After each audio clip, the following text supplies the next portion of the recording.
Hello साथियों, आप सभी का स्वागत और अभिनंदन है हमारे छोटे से परिवार ज्ञानार्थ अकेडमी यूट्यूब चैनल।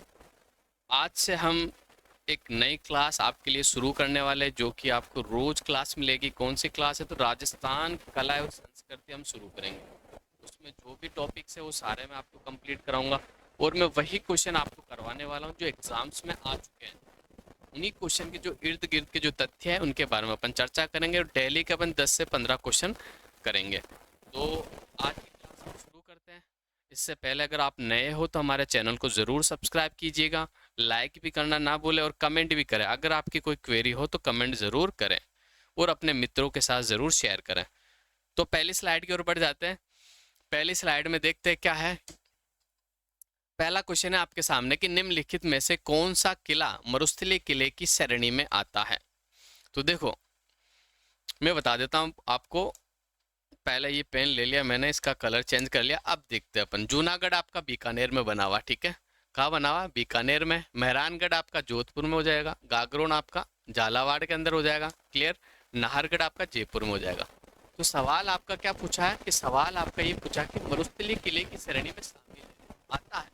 तो देखो, जूनागढ़ जो है ना, ये मरुस्थलीय श्रेणी के अंदर आता है। सर आप कहोगे कि जोधपुर भी मरुस्थल में पड़ता है, तो मेहरानगढ़ को क्यों नहीं ले रहे हो? तो सर मेहरानगढ़ जो आपका बना हुआ है ये पंचेतिया यानी चिड़िया टुक पहाड़ी। कौन सी पहाड़ी पे बना हुआ मैं आपको बता देता हूँ, पंचेतिया।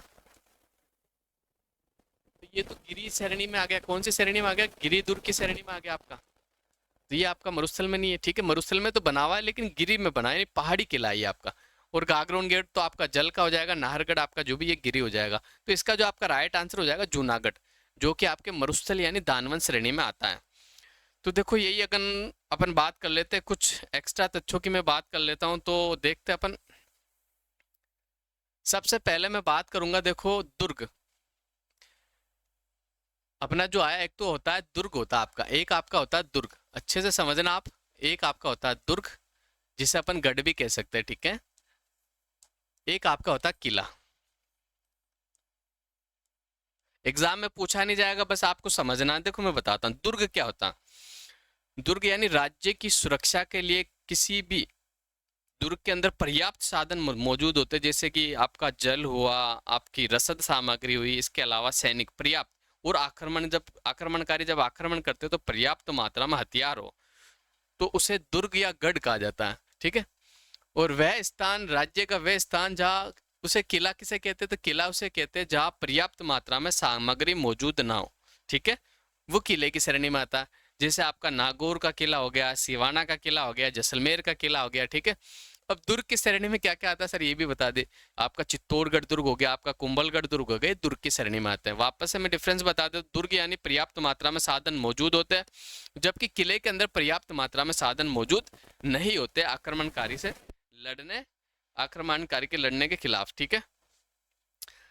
तो ये क्वेश्चन हो गया आपका। इसी के साथ ही मैं आपको एक बात और बता देता हूँ। देखो कौटिल्य जो है ना, कौटिल्य,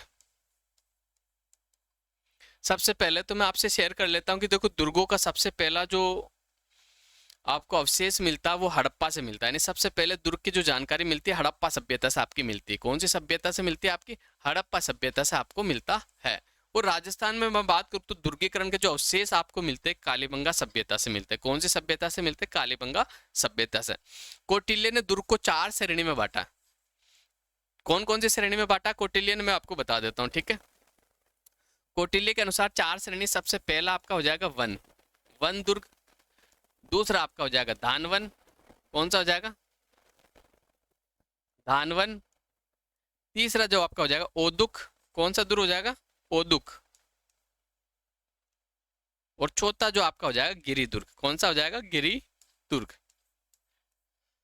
वन दुर्ग यानी वह दुर्ग जिसके चारों तरफ यानी हरियाली हो, यानी बड़े बड़े वृक्ष है, यानी घने जंगल बने हुए, वो वन दुर्ग की श्रेणी में आता है। जबकि धानवन दुर्ग जो समतल पर बना होता है उसे दानवन दुर्ग की श्रेणी में आता है। जैसे रेगिस्तानी जो किले है वो दानवन श्रेणी में आता है। इसके अलावा ओदुक दुर्ग, ओदुक दुर्ग जो है आपका वो जल दुर्ग की श्रेणी में आता है। ओदुक दुर्ग ही जल दुर्ग होता है, इसमें डिफरेंस नहीं होता। ओदुक को आप जल कह दो, जल को ओदुक दुर्ग कह दो। जैसे राजस्थान में जल दुर्ग की श्रेणी में आपका गागरोन हो गया, इसके अलावा आपका एक भैंसरोडगढ़ हो गया, एक आपका शेरगढ़ बारावाला हो गया। और गिरी दुर्ग आप जानते हैं जो पहाड़ी पर बने होते हैं उन किलों को अपन क्या कहते हैं? गिरी, गिरी दुर्ग कहते हैं। तो अब आगे अगले क्वेश्चन की ओर बढ़ जाते हैं। इसका जो सही उत्तर होगा आपका ऑप्शन नंबर 1 होगा। ये जो सवाल आपका आया हुआ है ना, वन रक्षक एग्जाम में आया हुआ 2022 के अंदर फर्स्ट शिफ्ट में पूछा हुआ सवाल है। अब आगे बढ़ते हैं। वह दुर्ग जिसके चारों ओर खाई होती है वह दुर्ग कहलाता है। जिसके चारों तरफ खाई बनी होती है उस दुर्ग को क्या कहते हैं? तो उस दुर्ग को अपन कहते हैं, क्या कहते हैं? पारीख दुर्ग कहते हैं। क्या कहते हैं? पारीख। सर ये याद नहीं रहता। देखो, पारीख का खे याद कर लो और खाई का खे याद कर लो। क्यों नहीं याद रहेगा? आप रात में सोओगे ना तो भी आपको याद रहेगा कि खे से खाई बताया और पारीख का खे बताया, तो क्यों नहीं याद रहेगा आपको खे से? तो जो दुर्ग पारीख यानी पारीख दुर्ग उसे कहते हैं जिसके चारों तरफ गहरी खाइयां होती है, उसे पारीख दुर्ग की श्रेणी में रखा गया।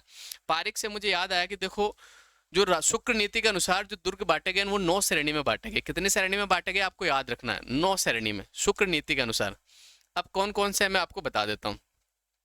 सबसे पहले बात कर लेंगे अपन जल दुर्ग, उसके बाद बात करेंगे वन दुर्ग, उसके बाद बात करेंगे धानवन दुर्ग,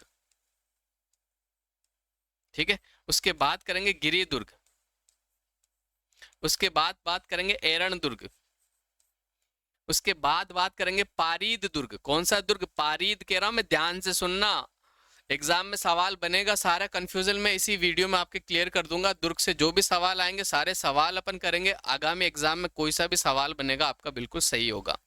बस आपको इतना सा करना है कि जो आपके मित्र, आपके भाई बहन तैयारी कर रहे हैं उन्हें ये सेशन जरूर शेयर करें। तो एक आपका पारीद हो गया, एक आपका हो जाएगा पारीख। कौन सा हो जाएगा? पारीख दुर्ग हो जाएगा आपका, ठीक है। इसके अलावा मैं बात कर लूँ तो एक आपका कौन सा हो जाएगा? सैन्य दुर्ग। कौन सा दुर्ग हो जाएगा? सैन्य दुर्ग। एक आपका हो जाएगा सहाय दुर्ग। कौन सा दुर्ग हो जाएगा? सहाय दुर्ग हो जाएगा। अब सर इनके बारे में थोड़ा बता भी दीजिए, ये दुर्ग कौन कौन से होते हैं। कुछ तो हम जानते हैं, कुछ नहीं है। जैसे जल दुर्ग जिसके चारों तरफ जल होता है, ये तो आपका क्लियर हो गया। वन दुर्ग जिसके चारों तरफ घने जंगल होते हैं। धानवन दुर्ग जो कि समतल पे बना होता है। और गिरि दुर्ग जो कि पहाड़ी पे बना होता है। एरण दुर्ग क्या होता है सर? इसके बारे में थोड़ा सा बता दीजिए, ये नाम नया है थोड़ा। तो एरण दुर्ग यानी जो जहाँ जाना बहुत दुर्गम होता है, जिसके चारों तरफ कंटीली झाड़ियां, घने जंगल बहुत सारे, यानी जहाँ पहुंचना बहुत दुर्गम होता है, वो एरण दुर्ग की श्रेणी में रखा जाता है। वो दुर्ग, उसे एरण कहा जाता है। पारीद दुर्ग क्या होता है? जिसके चारों तरफ बड़ा परकोटा यानी बड़ी लंबी चौड़ी दीवार होती है, उसे पारीद दुर्ग की श्रेणी में रखा गया। पारीख दुर्ग क्या होता है? तो पारीख दुर्ग जो होता है आपकी तरफ, जिसके चारों तरफ गहरी खाई होती है, उसे पारीख दुर्ग के नाम से जाना जाता है, ठीक है। नेक्स्ट आगे देखते हैं अपन सैन्य दुर्ग, जिसमें जिस दुर्ग के अंदर सैनिक रहते हैं उसे सैन्य दुर्ग के नाम से जाना जाता है। सहाय दुर्ग क्या होता है? तो सहाय दुर्ग जिसमें सैनिक भी रहते हो, सैनिक के साथ आम जनता भी रहती है, उसे सहाय दुर्ग के नाम से जाना जाता है। तो ये शुक्र नीति के अनुसार जो 9 प्रकार की 9 वर्गीकरण, जो कि 9 प्रकार के किलों का वर्गीकरण शुक्र नीति के अनुसार किया था, वो मैंने आपको बता दिया। शुक्र नीति के अनुसार सर्वश्रेष्ठ दुर्ग किसे माना? तो आपको याद रखना, सैन्य दुर्ग को सर्वश्रेष्ठ माना। किसे माना भाई? सैन्य दुर्ग को सर्वश्रेष्ठ माना। जबकि कौटिल्य ने जो सर्वश्रेष्ठ दुर्ग बताया वो गिरि दुर्ग को बताया। किसे बताया? गिरि दुर्ग को बताया है। तो नेक्स्ट आगे बढ़ जाते हैं अपन अगले क्वेश्चन की ओर। अधोलिखित में से कौन सा दुर्ग धानवन दुर्ग की श्रेणी में रखा जाता है? ये वीडियो के एग्जाम में आया था, मेंस में 2022 में। बहुत शानदार क्वेश्चन है, बहुत इजी क्वेश्चन था, वैसे ज्यादा टफ नहीं है। देखो, इसमें आपके ऑप्शन है चित्तौड़गढ़ दुर्ग, गागरोन दुर्ग, मेहरानगढ़ दुर्ग और सोनारगढ़ दुर्ग। तो धानवन श्रेणी में आपका एकमात्र दुर्ग रखा जा सकता है। कौन सा दुर्ग? सोनारगढ़ दुर्ग, जो कि आपका ये बिल्कुल आपका कौन सी श्रेणी में रखा जा सकता है? धानवन दुर्ग की श्रेणी में रखा जा सकता है, ठीक है। चित्तौड़गढ़ तो आपका ऐसा एकमात्र ऐसा दुर्ग है राजस्थान का जो सभी श्रेणियों में रखा जा सकता है, बस एक श्रेणी को छोड़ के। कौन सी श्रेणी बता सकते हो आप? देखो, बस इस श्रेणी को छोड़ दो, बाकी सारी श्रेणियों में जो चित्तौड़गढ़ का दुर्ग है उस सारी श्रेणियों के अंदर शामिल किया जा सकता है। धानवन श्रेणी के अंदर ये नहीं आता। ये जल दुर्ग भी है, ये पहाड़ी दुर्ग भी है, गिरि दुर्ग भी है, एरण दुर्ग भी है, सैन्य दुर्ग भी है, सारी श्रेणी में आ जाता, ठीक है। धानवन श्रेणी में नहीं रखा जा सकता। गागरोन मैंने आपको बता दिया, झालावाड़ के अंदर जल दुर्ग है, तो इसका जो, और मेहरानगढ़ आपका जो कि जोधपुर में बना हुआ, और सोनारगढ़ आपका जैसलमेर में बना हुआ, ठीक है। कहाँ बना हुआ? जैसलमेर में। तो इसके बारे में अपन कुछ बात कर ही लेते हैं। कुछ नए तथ्य के बारे में आपको शेयर कर देता हूँ। देखो, एक नई स्लाइड पे बता देता हूँ मैं आपको। सबसे पहले मैं बात करता हूँ जैसलमेर दुर्ग। देखो, जैसलमेर दुर्ग का निर्माण किसने करवाया था? सबसे इंपॉर्टेंट ये, इसका निर्माण हुआ था 1155 ईस्वी में। किसने करवाया था? राव जैसल भाटी ने। किसने करवाया था? राव जैसल भाटी ने, आपको याद रखना। लेकिन एक बार एग्जाम में ये सवाल आया था कि पूर्ण किसने करवाया? स्टार्ट तो इन्होंने करवा दिया, निर्माण कार्य शुरू हो गया, लेकिन पूर्ण किसने करवाया था? शालिवाहन सेकंड ने करवाया था। किसने करवाया था?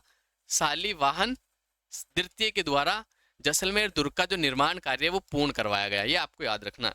इसके अलावा मैं बता दूं तो 2009 में इस दुर्ग के ऊपर 5 रुपए का डाक टिकट जारी किया गया था। इसके अलावा इसका जो परकोटा है ना वो घाघरे नुमा, इसीलिए इसे कमरकोट के नाम से भी जाना जाता है। कई बार एग्जाम में पूछा हुआ कि कमरकोट कौन से दुर्ग से संबंधित है, तो आपका जैसलमेर वाला दुर्ग। इसकी सबसे बड़े जो विशेषता है वो क्या है कि देखो इस दुर्ग में ना तो चूने का प्रयोग किया गया, ना ही सीमेंट का प्रयोग किया गया। तो सर बनाया कैसे है फिर? तो पत्थर के ऊपर पत्थर रख के जोड़कर इसको बनाया गया है, और इस दुर्ग के अंदर पीले पत्थरों का प्रयोग किया गया है। ठीक है, पीले पत्थरों का प्रयोग किया गया है। और इसकी जो छत बनी हुई है ना वो लकड़ी की छत बनी हुई है। आपको याद रखना है राजस्थान का एकमात्र दुर्ग जिसकी छत लकड़ी की बनी हुई है। ठीक है, और उसमें गोमूत्र का लेप करके उस छत की सुरक्षा की जाती है। आज भी उसकी छत जो बनी हुई लकड़ी की बनी हुई है, आपको याद रखना। और इसके अलावा शानदार, राजस्थान में एकमात्र ऐसा दुर्ग जो शानदार नाली व्यवस्था बनी हुई है वो जैसलमेर दुर्ग की बनी हुई है। ठीक है, ये तथ्य भी आपको याद रखना है। और जैसलमेर दुर्ग के बारे में एक आपकी कहावत भी है। क्या कहावत है? गढ़ दिल्ली गढ़ आगरो अदगढ़ बीकानेर, भलो चेनायो भाटियो गढ़लो जैसलमेर। ये कथन किसके बारे में कहा जाता है? तो आपको याद रखना सोनारगढ़, यानी आपका जो जैसलमेर का किला। इसके अलावा इसके उपनाम की बात कर लेते हैं, गोहरागढ़ के नाम से भी जाना जाता, गलियों का दुर्ग भी कहा जाता, रेगिस्तान का गुलाब भी कहा जाता है, और राजस्थान के अंडमान के नाम से भी जाना जाता है। तो ये सारे तथ्य मैंने जैसलमेर के दुर्ग के जो इंपॉर्टेंट थे सारे आपको बता दिए। ठीक है, अब नेक्स्ट क्वेश्चन की ओर बढ़ जाते हैं अपन वापस है। ये अगला क्वेश्चन आ गया अपना, कौन से एग्जाम में आया? देखो सबसे पहले देखो पटवार एग्जाम में पूछा गया, एसआई एग्जाम में पूछा गया, आरएस प्री के एग्जाम में आया, एग्रीकल्चर ऑफिसर में आया, फिर राजस्थान पुलिस कांस्टेबल में आया, यानी 4-5 एग्जाम में पूछा गया। तो जाहिर सी बात बहुत इंपॉर्टेंट है, आगे भी बन सकता है। ऐसा नहीं है कि जो एक बार आ गया वो कभी नहीं आएगा। मैंने कई बार देखा क्वेश्चन वापस से रिपीट होते हैं, तो बहुत इंपॉर्टेंट है। अब सवाल क्या है उसके बारे में अपन देख लेते हैं। राजस्थान के किस किले को जल दुर्ग की श्रेणी में रखा गया? मोस्ट इंपॉर्टेंट है, जल दुर्ग की श्रेणी में रखा गया। तो ऑप्शन क्या है आपके? कुंभलगढ़ दुर्ग, आपका मेहरानगढ़ दुर्ग, गागरोन का किला, और नागौर का किला। तो ये गागरोन का किला जो है ना ये आपका जल दुर्ग की श्रेणी में आता है, क्योंकि इसके 3 तरफ से ये पानी से घिरा हुआ और काली सिंध और आहू नदी के किनारे पे बना हुआ। कौन कौन सी मैं आपको बता देता हूँ। एक तो आपकी काली सिंध नदी हो जाएगी, दूसरी आहू नदी हो जाएगी। कौन सी नदी? आहू नदी के किनारे ये बना हुआ। ठीक है, तो इसके बारे में और तथ्यों की अपन बात कर लेते, तो देखो मैं बता देता हूँ। गागरोन दुर्ग का जो निर्माण करवाया था वो किसने करवाया था? तो गागरोन दुर्ग का जो निर्माण कार्य करवाया था वो किसने करवाया था? इसका निर्माण तो आपको याद रखना है बीजल देव ने। डोड परमार शासक बीजल देव द्वारा इसका निर्माण करवाया गया। ठीक है, इसके अलावा मैं बात कर लूं तो इसका नाम गागरोन किसने दिया था? इसका जो नाम गागरोन दिया था वो देवी सिंह खींची के द्वारा दिया गया था। किसके द्वारा दिया गया आपको याद रखना है? देवी सिंह खींची के द्वारा।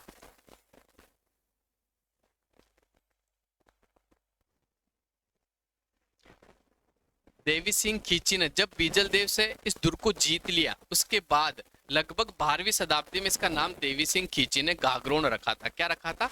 गागरोन, आपको याद रखना है। ठीक है, और इसी दुर्ग के मैं प्राचीन नाम की बात कर लूं तो इसका जो प्राचीन नाम था वो गरगराटपुर था। क्या था? गरगराटपुर, आपको याद रखना। प्राचीन नाम क्या था? गरगराटपुर। ठीक है, ये भी आपको याद रखना। इसके अलावा मैं और तथ्यों की बात कर लूं तो ये राजस्थान के जल दुर्ग की श्रेणी में आता है। इसके अलावा मैं बात कर लेता हूँ तो यह बुलंद दरवाजा बना हुआ है, या जो प्रवेश द्वार है ना, मुख्य प्रवेश द्वार जो है वो बुलंद दरवाजा, आपको याद रखना। कौन सा? बुलंद दरवाजा। इसका निर्माण किसने करवाया था? ये इंपॉर्टेंट है, हाल ही के कौन से एग्जाम में ये पूछा हुआ भी। इसका निर्माण जो करवाया था मुगल बादशाह औरंगजेब द्वारा करवाया गया था। किसके द्वारा करवाया गया? औरंगजेब के द्वारा करवाया गया था, ये भी आपको याद रखना है। इसके अलावा और तथ्यों की बात कर ले तो देखो गीदक राय की जो पहाड़ी का संबंध है ना वो आपके बिल्कुल गागरोन से। गीदक राय पहाड़ी क्या होती थी? तो उस समय रियासत में अगर कोई जो दोषी होता था तो उसको सजा देने के लिए गीदक राय पहाड़ी को से ले जाया जाता था। मैं लिख रहा मोस्ट इंपोर्टेंट सवाल एग्जाम में बनेगा, गीदक राय पहाड़ी का जो संबंध है वो आपके किससे है? तो गागरोन के दुर्ग से है। इसके अलावा देखो, इसके अलावा या गागरोन में 2 शाखे हुए थे। कौन कौन से 2 शाखे हुए थे उसके बारे में भी मैं आपको बता देता हूँ। एक शाखा तो आपका हुआ था 1423, 1423 ईस्वी में हुआ था। ठीक है, इस समय गागरोन का शासक कौन था? तो गागरोन का जो शासक था वो था अचलदास खींची। कौन था? अचलदास खींची। ठीक है, और आक्रमणकारी कौन था? आक्रमणकारी जो था वो कौन था? आक्रमणकारी था होशंग शाह। गुजरात का जो शासक था होशंग शाह। कौन था भाई? होशंग शाह। ये आपको याद रखना है, ठीक है। और दूसरा, ये तो पहला शाखा था गागरोन का। दूसरे शाखे की मैं बात कर लूं तो दूसरा शाखा आपका कब हुआ था? 1444 ईस्वी में हुआ था। कब हुआ था? 1444 ईस्वी में हुआ था, ठीक है। इसमें इस समय गागरोन का जो शासक था वो कौन था? तो पालनसी था। कौन था भाई? पालनसी। आपको याद रखना, पलहनसी, ठीक है। और इसके अलावा आक्रमण किसने किया था? इस समय जो आक्रमण किया था किसने किया था? वो महमूद खिलजी ने किया था। किसने किया था भाई? महमूद खिलजी के द्वारा किया गया था, ठीक है।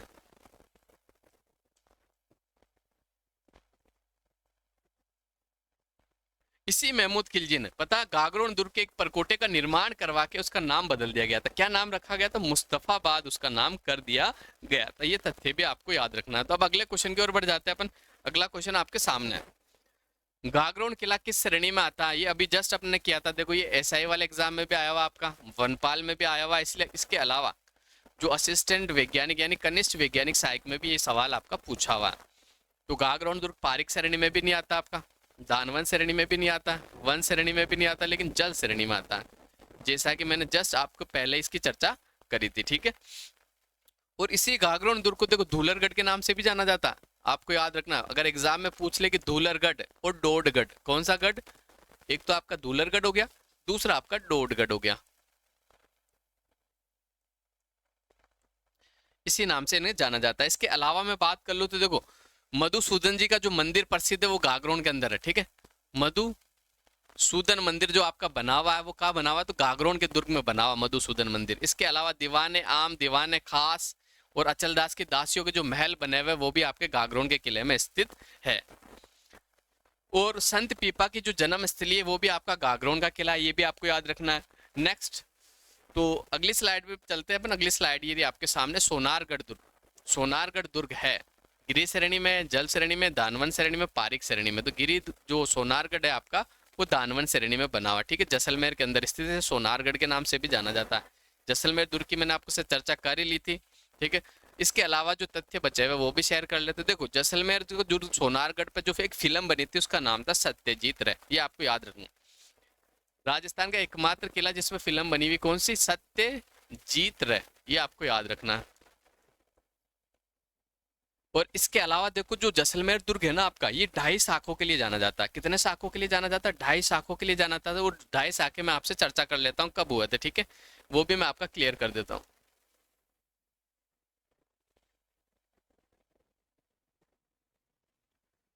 सबसे पहला अपन बात कर लेते हैं, 1311 से 12 में हुआ था। आक्रमण किसने किया था? तो अलाउद्दीन खिलजी द्वारा किया गया था। अलाउद्दीन खिलजी के द्वारा, ठीक है। और यहाँ का उस समय शासक कौन था? तो यहाँ का जो शासक था उस समय कौन था ये आपको बताना। तो यहाँ का जो शासक था वो मूलराज था। कौन था भाई? मूलराज भाटी, ठीक है। ये पहला शाखा हो गया आपका। अब मैं दूसरे शाखे की बात करता हूँ तो दूसरा शाखा जो आपका हुआ था 1370 से 71 के मध्य हुआ था। और उस समय आक्रमण किसने किया था? तो उस समय आक्रमण जो किया था वो फिरोज शाह तुगलक के द्वारा किया गया था। किसके द्वारा? फिरोज शाह तुगलक के द्वारा आक्रमण किया गया था।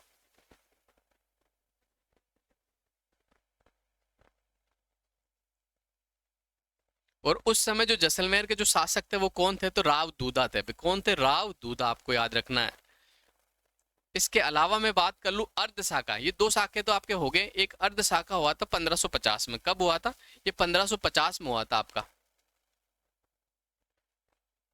उस समय जैसलमेर का जो शासक था राव लूणकरण था भाई। कौन था? राव लूणकरण। और आक्रमण किसने किया? तो कंधार के शासक अमीर अली ने किया। किसने किया था? अमीर अली के द्वारा आक्रमण किया गया था।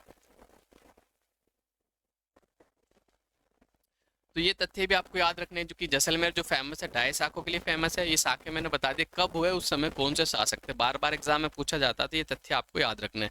नेक्स्ट आगे बढ़ जाता है, कौन सा एक प्रकार का पहाड़ी किला नहीं है? देखो सवाल को हमेशा अच्छे से पढ़ा करो, ठीक है।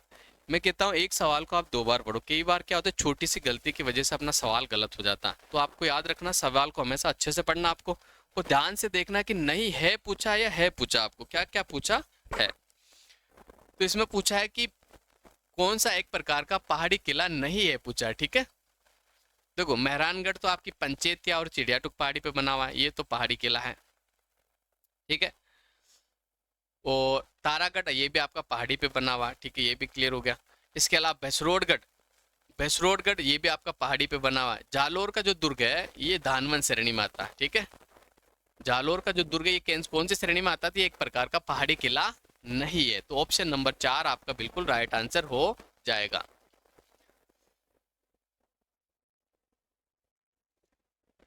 कौन सा जल दुर्ग नहीं है ये आपको बताना है कि कौन सा इसमें से जल दुर्ग नहीं है। तो देखो भटनेर, गागरोन, बैसरोडगढ़ और कोशवर्धन। तो आपका इसमें राइट आंसर हो जाएगा भटनेर दुर्ग जो है आपका धानवन श्रेणी में आता है। ऑप्शन नंबर ए आपका बिल्कुल राइट आंसर हो जाएगा। ये कौन सी श्रेणी में आता है, ये समतल पे बना हुआ रेगिस्तानी दुर्ग धानवन श्रेणी में रखा गया। इसको कौन सी श्रेणी में रखा गया, धानवन श्रेणी में इसको रखा गया। अब मैं थोड़ी सी चर्चा कर लेता हूँ कि मनुस्मृति ने राजस्थान के दुर्गों को कितने भागों में बांटा। तो देखो मनुस्मृति के अनुसार जो दुर्गों का वर्गीकरण है वो 6 भागों में बांटा गया। दुर्गों को कितने भागों में बांटा, तो 6 दुर्गों। देखो याद रखना आपको, सबसे पहला जो आपका है धेनु दुर्ग, कौन सा, देखो आपको याद रखना धेनु दुर्ग। ये सारे धेनु दुर्ग क्या होता है, तो जो धानवन दुर्ग होते हैं ना, यानी जो समतल पे बने होते हैं उन्हें धेनु दुर्ग कहा गया। दूसरा आपका जो होगा मही दुर्ग, कौन सा दुर्ग हो जाएगा, मही दुर्ग, जिसके चारों तरफ जो उबड़ खाबड़ जमीन होती है उसे मही दुर्ग की श्रेणी में रखा गया है। इसके अलावा तीसरा जो आपका हो जाएगा जल दुर्ग, कौन सा दुर्ग हो जाएगा, जल दुर्ग, जिसके चारों तरफ जल हो। और चौथा जो आपका हो जाएगा वृक्ष दुर्ग, कौन सा दुर्ग हो जाएगा, वृक्ष दुर्ग, यानी जिसके चारों तरफ जंगल हो, जिसके चारों तरफ जंगल हो। इसके अलावा पांचवे की मैं बात कर लूं तो आपका हो जाएगा नर दुर्ग, जिसमें सैनिक रहते हो, कौन सा, जिसमें सैनिक रहते हो। इसके अलावा आखिरी जो आपका बचा वो हो जाएगा गिरि दुर्ग।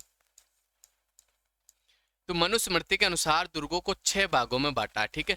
मैंने आपको मनुस्मृति के अनुसार भी बता दिया, कौटिल्य के अनुसार भी बता दिया और शुक्र नीति के अनुसार भी बता दिया। देखो मनुस्मृति और कौटिल्य के अनुसार जो सर्वश्रेष्ठ दुर्ग है वो आपका गिरि दुर्ग है, जबकि शुक्र नीति के अनुसार जो सर्वश्रेष्ठ दुर्ग है वो आपका सैन्य दुर्ग है। ये आपको याद रखना है। तो अब थोड़ी सी चर्चा और कर लेते हैं अपन। देखो राजस्थान के ये भटनेर का दुर्ग जो है ना, राजस्थान के हनुमानगढ़ में कहाँ स्थित है, राजस्थान के हनुमानगढ़ में। राजस्थान का सबसे प्राचीन जो दुर्ग है भटनेर का दुर्ग माना जाता है। कौन सा दुर्ग, भटनेर का दुर्ग माना जाता है। इसके अलावा राजस्थान के सबसे नवीनतम जो दुर्ग है, 2 दुर्ग है, एक तो आपका मोहनगढ़ जैसलमेर वाला भी माना जाता है, कौन सा, मोहनगढ़। एक आपका दूसरा कौन सा माना जाता है, तो दूसरा आपका जो माना जाता है वो लोहागढ़ भरतपुर वाला, ठीक है। ये दोनों आपके नवीनतम दुर्ग श्रेणी में रखे गए। लेकिन अगर दोनों ऑप्शन में वैसे तो एग्जामिनर देगा नहीं आपको, अगर दे देता है तो आपको मोहनगढ़ करना है। क्या उत्तर करना है आपको, मोहनगढ़, ठीक है। सबसे प्राचीन दुर्ग आपका भटनेर हो जाएगा, सबसे नवीनतम दुर्ग में 2 दुर्ग है। अगर एग्जाम में दोनों बनते हैं तो आपको मोहनगढ़ करना है।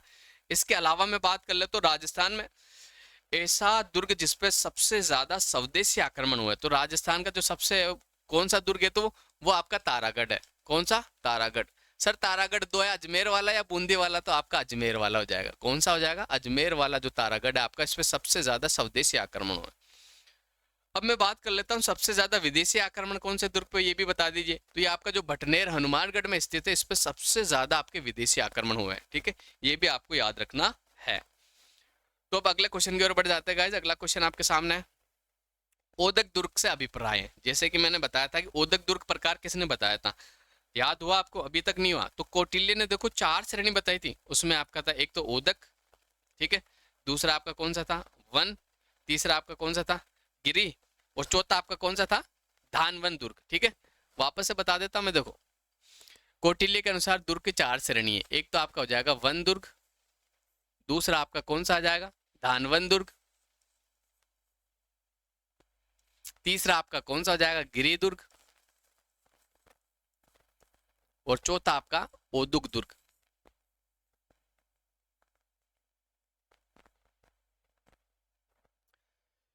ये 4 प्रकार का जो वर्गीकरण किया है वो कौटिल्य ने किया है। दुर्गों का जो वर्गीकरण किसने किया, कौटिल्य ने किया। यही ओदुक दुर्ग या आपको पूछा गया, ओदुक दुर्ग ही आपका जल दुर्ग कहलाता है। कौन सा दुर्ग कहलाता है, जल दुर्ग, और ओदुक दुर्ग एक ही है। लेकिन आपको सवाल ये पूछ ले कि ओदुक दुर्ग का वर्गीकरण किसने किया, तो कौटिल्य ने किया। मोस्ट इंपोर्टेंट आपको याद रखना, ओदुक दुर्ग यानी आपका जल दुर्ग होता है। राजस्थान में 3 दुर्ग ऐसे हैं जिनको जल श्रेणी में अपन रख सकते हैं, जैसे कि मैंने पहले भी बताया था, एक बार वापस से बताता हूँ जिससे आपको अच्छे से याद हो जाएगा।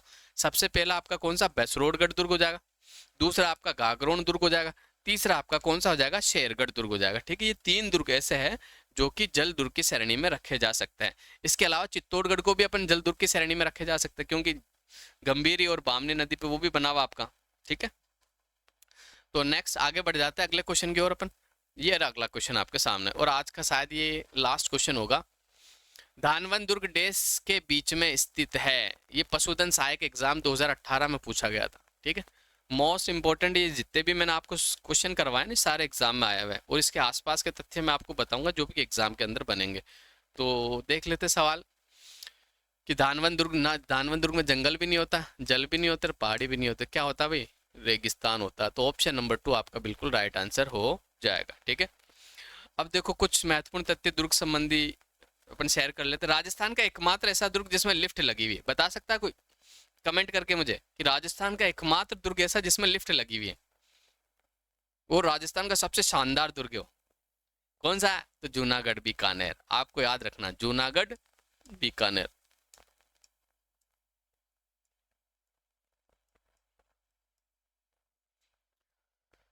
तो दुर्ग के बारे में जितनी जानकारी मैंने आपको दी है वो आपके एग्जाम के लिए मोस्ट इम्पोर्टेंट है। ठीक है, आगामी अपनी क्लास दुर्ग रिलेटेड जितने भी बाकी क्वेश्चन बचे हैं उन पे भी आएगी, जितना भी दुर्ग है अपने, इसके अलावा जितने भी दुर्ग बचे हुए हैं उन सारे दुर्गों के बारे में अपन अध्ययन करेंगे। और अपनी ये जो क्लास है आर्ट एंड कल्चर की कंटिन्यू रहेगी, आपके लिए बहुत बेनिफिशियल रहेगी। जाते जाते एक तथ्य मैं आपसे और शेयर कर ही लेता हूँ कि भाई राजस्थान के कितने दुर्गों को यूनेस्को में शामिल किया गया, यूनेस्को साइट में शामिल किया गया है। ठीक है, आपको याद तो होगा ही। तो देखो कितने दुर्ग को शामिल किया गया, 6 दुर्गों को शामिल किया गया।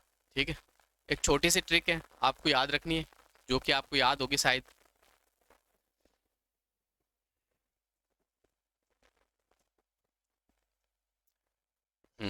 तो 6 दुर्ग कौन कौन से मैं आपको बता देता हूँ। गाजर,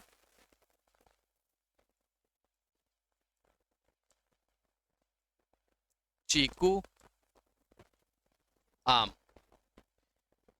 ये जो 6 पहाड़ी दुर्ग है ना, इनको यूनेस्को की सूची में शामिल किया गया। अब मोस्ट इंपोर्टेंट क्या है कि कब शामिल किया गया, ये सवाल पूछा जाता है। ये तो सबको याद है भाई, 6 किले, और आसान सी ट्रिक भी है, आसानी से याद भी हो जाती है। गाजर चीकू आम, गाजर चीकू आम, गाजर चीकू आम, सभी लोग बताते भी, जितने भी यूट्यूबर से ये ट्रिक आपको बताते ही रहते हैं। तो ये तो आपको याद है, लेकिन कब शामिल किया गया ये इंपॉर्टेंट है। ये 2013 में शामिल किया गया। अब ये भी मेरे को पता 50% बच्चों को पता होगा कि 2013 में शामिल किया, लेकिन उसने मंथ पूछ लिया तो फिर मामला गड़बड़ हो जाएगा यार। उसने दे दिया कि जून, सितंबर, अगस्त, दिसंबर, नवंबर, तो फिर वह गाड़ी गई बेस पानी में। तो कौन सा मंथ है, तो ये जून के अंदर शामिल किया गया था, आपको याद रखना। ठीक है, जून के अंदर, ये जून 2013 के अंदर राजस्थान के 6 पहाड़ी किलों को यूनेस्को की सूची में शामिल किया गया था। गा से आपका गागरेन हो जाएगा, जे से आपका जैसलमेर हो जाएगा, रे से आपका रणथंभौर, ची से आपका चित्तौड़गढ़ हो जाएगा, कू से आपका कुंभलगढ़ हो जाएगा, आम से आपका आमेर हो जाएगा। तो ये जो आज की क्लास थी अपनी, इस क्लास को अब यही विराम देंगे। अगली क्लास में आपसे फिर मुलाकात होगी। इससे पहले देखो, आप जितने भी साथी हमसे जुड़े हुए हैं इस सेशन को जरूर शेयर करें, हमारे चैनल को भी सब्सक्राइब करें, और आपके लिए बेहतरीन कंटेंट हम आप उपलब्ध करवाते रहेंगे। तो बस आज की क्लास के लिए इतना ही। आप सभी साथियों का